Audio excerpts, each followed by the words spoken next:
All right, so welcome to this episode of Locked In. This is my Grinduro vlog. Me and Mario just got to Quincy, California. It was about a 10.5 hour drive. We made it. We just stepped into our Airbnb, which is down the street from the fairgrounds where Grinduro is going to be at. We have our bikes already set up, and we are cracking some cold boys. Yeah! Because we made it. It is right now Wednesday night. The event is technically starting on Friday, but we're going to set up camp tomorrow. Let's get started and see what Quincy has to offer. All right, so it's day 2. We are going to just go do an easy hour spin just to explore a little bit of the back road, see what the terrain is like back here, get a little bit of ride out of the way, go check out Grinduro itself, see if there's any cool stuff that's already set up. Officially doesn't open until tomorrow, but the gates are open, so even though we're supposed to be industry professionals, me and Mario are still sneaking in there. And then peep Mario forgetting his shoes and just totally stepping his game up with the Giro editions that perfectly match your Fargo, dude. That's ridiculous. Fire, dude. So many extra watts. So is that for is that how you drive? Remote control for my Fargo. Yeah, I can, wirelessly.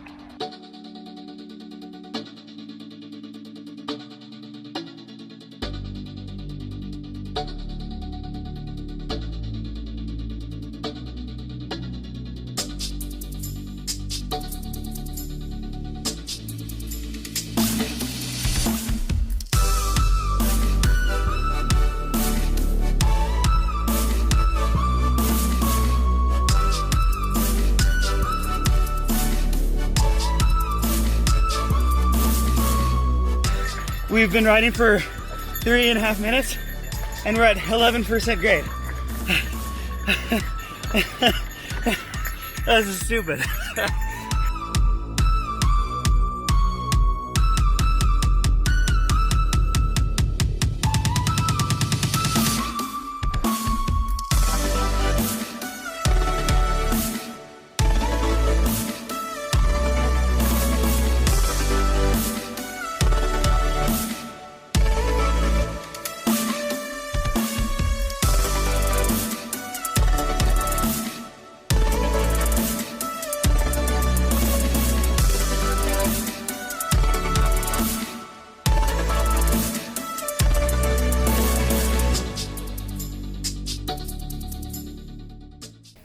Good morning. It is the morning of Grinduro. I'm here in the tent right now. It has been a crazy time trying to basically figure out what we're going to bring for the race. So I'm currently setting up the bike. I just got my brand new set of Kai Venture snack caddy, seat bag, and top 2 bag, and I can't tell you how good it all looks together. The Kai Venture team is here. They're going to be riding with us as well. Can't wait for this event. Hopefully it's not as crazy as I'm expecting it to be, and I'm excited for a full day riding.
Four miles in, 800 feet of climbing.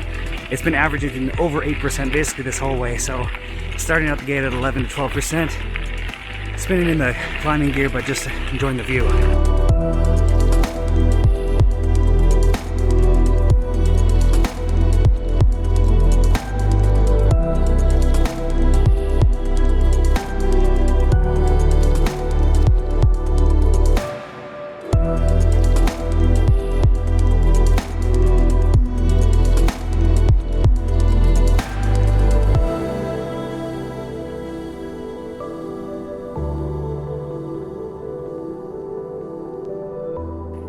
So 2 hours and 15 minutes in.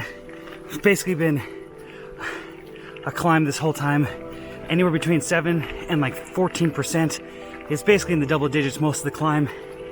I'm 2,300 feet in, 9.1 miles. About mile 15 is basically the top of the first climb. Got a little bit of a descent during stage 2, some flattish rollers in the middle, and then basically the last 4,000 or so feet after that. Right now I'm just riding my own race. Mario's up ahead. The average speed is super low, but I'm trying to keep my heart rate between 155 and 165 because it's gonna be a long day in the saddle and I'm not trying to burn out.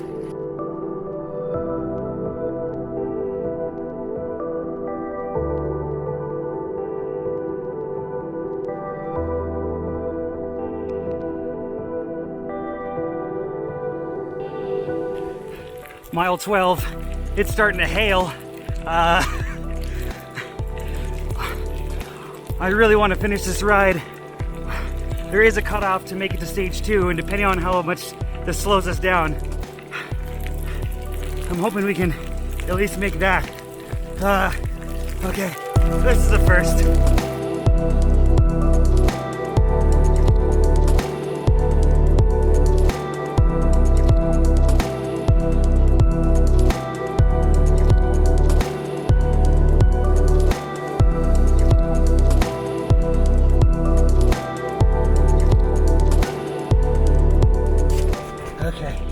So we're at mile 14, 3,800 feet of climbing. Still got a little bit more to go before the first descent. Me and Mario are trying to push it because we got really close to hitting the cutoff for the first stage. So trying to get to the second one so we don't get called out, trying to make all of it. But it's like sleety now. This is a lot more than I signed up for.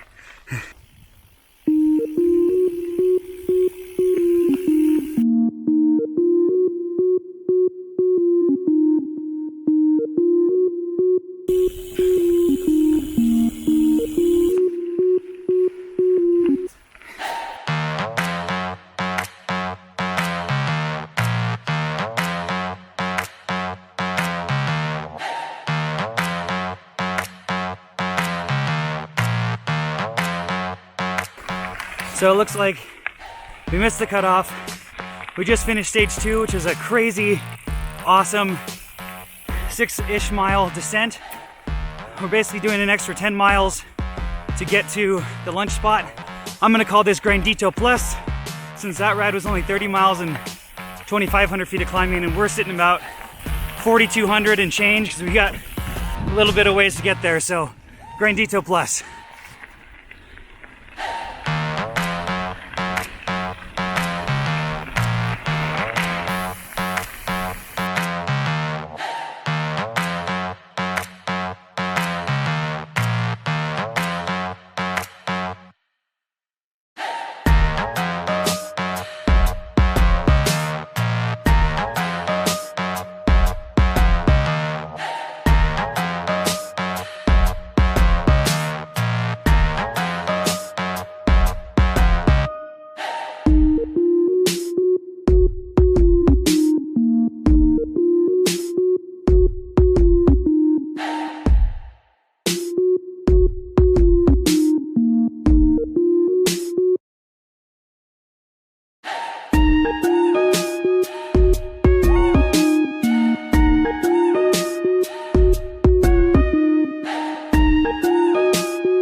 Where do I even start? I didn't film anything right after Grinduro. I really wanted to just relax and enjoy the rest of the event and take a break from filming a little bit, and man, that event was crazy. I'm gonna briefly go over right now just kind of the synopsis of everything. You guys have just watched my vlog on it and got to see some footage from the event itself. It was really hard to film a lot just because it was very, very difficult terrain. It wasn't necessarily super technical, but the climbs were insane and the descents were long and got really, really fast. So it was really hard to film a lot. So I apologize for that. I did my best. But here's just a brief summary I wanted to go over with you guys on what to expect if you're gonna go to Grinduro and what I basically went through for this event.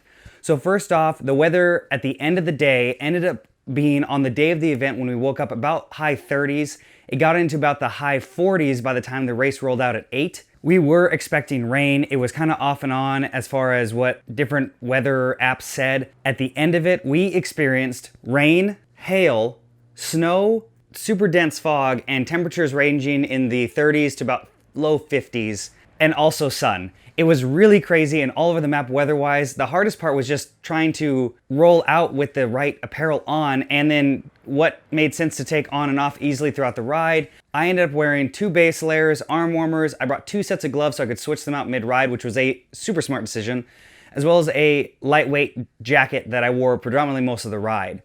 So as far as the ride goes, you roll out the first 15 miles, you climb 4,000 feet.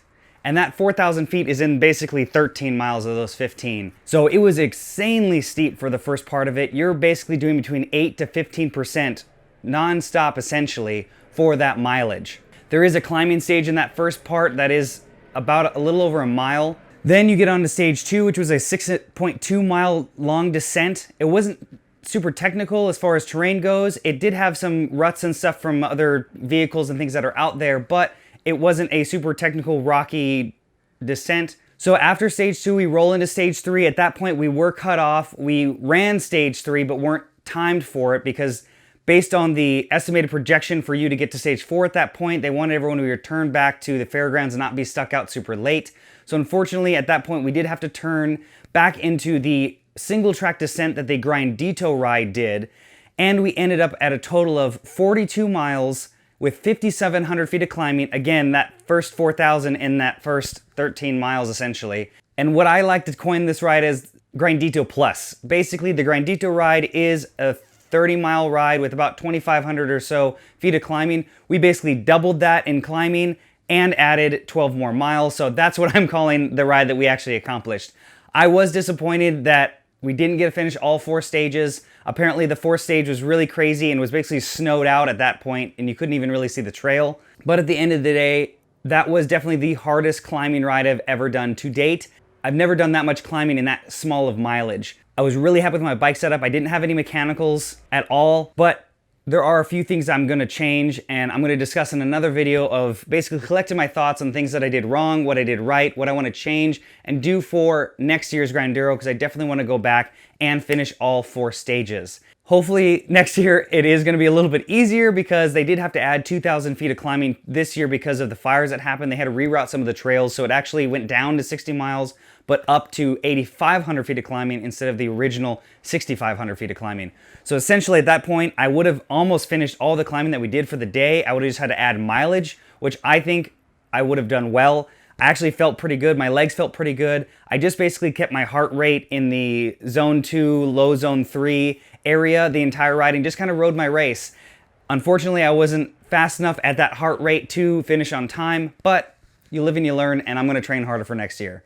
So thanks for watching. I hope you like this whole little mini Grinduro series as far as what I brought and everything like that. So make sure to turn notifications on so you can see my last video going over what I want to do differently for 2020. And if you guys were at the event or are planning to go next year, comment below. I'd love to hear your guys' thoughts and what you're planning to bring with you as well. So thanks for watching. Make sure to subscribe, turn notifications on, follow me on Facebook and Instagram, and thank you for watching another episode of Locked In.